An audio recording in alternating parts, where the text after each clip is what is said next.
কেমন আছো? যেমনটা কামনা করেছিলেন। আমি কেমন আছি জিজ্ঞেস করবে না? ভালো থাকার জন্যই তো ছেড়ে গিয়েছেন।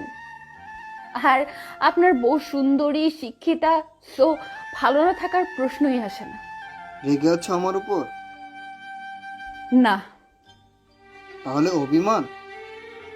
কোন অধিকারে? কোনো অধিকার নেই?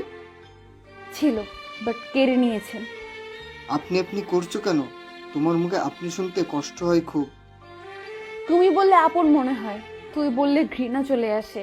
আর এতটাই ভালোবেসেছি যে ঘৃণার কোনো স্থান নেই সেখানে। আর আপনি? আপনাকে সম্মান করে। নাকি তাচ্ছিল্য? হাসালেন। সেই ক্ষমতা কি আর আমার আছে? তাচ্ছিল্য তো আপনি করেছেন, আর কুকুরের মতো লাথি মেরে তাড়িয়ে দিয়েছেন। ভালো কি তুমি একাই বেসেছিলে আর আমি বাসিনি? যদি বেঁচে থাকতেন তাহলে ওই বুকে অন্যের স্থান হতো না। ভালোবাসলে কোনো দিন ছেড়ে যেতেন না। আপনার ভালোবাসা শুধুমাত্র প্রেম ছিল, সেটাকে ভালোবাসা বলে ভালোবাসাকে অপমান নাহিবা করলেন। নিষ্ঠুর ভালোবাসা সেদিন। Just stop. বাস্তবতা মাত্র অজুহাত ছিল। আরে বাস্তবতার দোহাই দিয়ে ছেড়ে যাওয়া যায় না, বরং বাস্তবতার সাথে যুদ্ধ করে প্রিয় মানুষটার পাশে থাকার নামই ভালোবাসা। আমি সেদিন। এক্সপ্লেন করার দরকার কি? ময়লা আবর্জনা যত ঘাটবেন, বাজে পচা গন্ধ তত বের হবে। অনেক বদলে গেছো। বাধ্য করেছিলেন। এখনো ভালোবাসো? না, তবে বুকের বাম পাশে চিনচিনিয়ে ব্যথা করে। হয়তো দীর্ঘদিনের ব্যথা তো, ক্ষত হয়ে গেছে, তাই ব্যথা সারছে না। আমাকে ক্ষমা করে দেওয়া যায় না? যখন সারাদিন অফিস করে ক্লান্ত হয়ে বাসায় আসবেন, তখন আমি আপনার বুকের মধ্যে শক্ত করে ধরে সব ক্লান্তি দূর করে দেব। নিজের হাতে খাইয়ে দিব। প্রতি রাতে আপনার বুকে মাথা রেখে আমার প্রতিটা রাত পার করব। আমার প্রতিটা দিন শুরু হবে আপনার ছোঁয়ায়, প্রতিটা রাত শেষ হবে আপনার আদরে। আপনার উপর শুধু আমার অধিকার, শুধু আমার। কিন্তু আপনি সে অধিকার থেকে আমার খুব সহজে বঞ্চিত করে দিলেন। কেন? চাওয়াটুকু কি খুব বেশি ছিল? হাত ধরে পথ চলার রাস্তাটাও গুছিয়ে নিয়েছিলাম দুজনে। হঠাৎ করে নিজের ভালোটা বুঝতে শিখে গিয়েছিলেন আরো কাউকে ভালো পাওয়ার আশায়।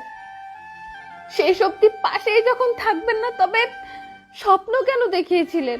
মাঝ নদীতে এসে কেন হাতটা ছেড়ে দিলেন? একবারও ভাবলেন না আদৌ তীরে পৌঁছাতে পারবো কিনা? যেদিন আমার প্রশ্নের উত্তর দিতে পারবেন, সেদিন না হয় ক্ষমা করব।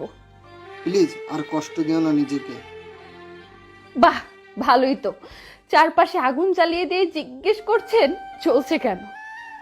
আমি স্বীকার করছি ভুল করেছি আমি। ক্ষমা করো। অনুশোচনার আগুনে পুড়ে যাচ্ছি আমি। পোড়াতেই যখন পারবেন না, তো পোড়ান কেন? যত পোড়াবেন তত পুড়বেন। আর ক্ষমা, সেটা না হয় উপর আল্লাহর কাছেই চান। কলিজা বলেই তো ডাকতেন। সেই কলিজা ফুটো করতে বিবেকে বাঁধলো না। তবে কি জানেন, ছেড়ে গিয়ে জীবনের মানে শিখিয়েছেন। নিশ্চুপ আবেগ এখন আর হানা দেয় না। জড়িয়েছো কারোর সাথে? না, তবে কেউ একজন তার জীবনের পুরোটাই আমাকে মিশিয়ে ফেলেছে। আমাকে এতটাই ভালোবাসে, আপনার প্রতি আমার ভালোবাসা কেউ হার মানায়। ভালোবাসাটাই তো দূরের কথা, ততটা ভালো ব্যবহার করি না। সব জানার পরেও ছেড়ে যায় না। কষ্ট পেয়ে কান্নাও করে, আবার কান্না লুকিয়ে রেখেও কথা বলার চেষ্টা করে। তবুও কখনো চোখের জল মুছতে দিতে দেয়নি। সব বুঝতে পারি, মাঝে মাঝে ইচ্ছা হয় সব ভুলে আপন করিনি, কিন্তু তখনই আপনার পৈশাচিক মুখটা ভেসে ওঠে।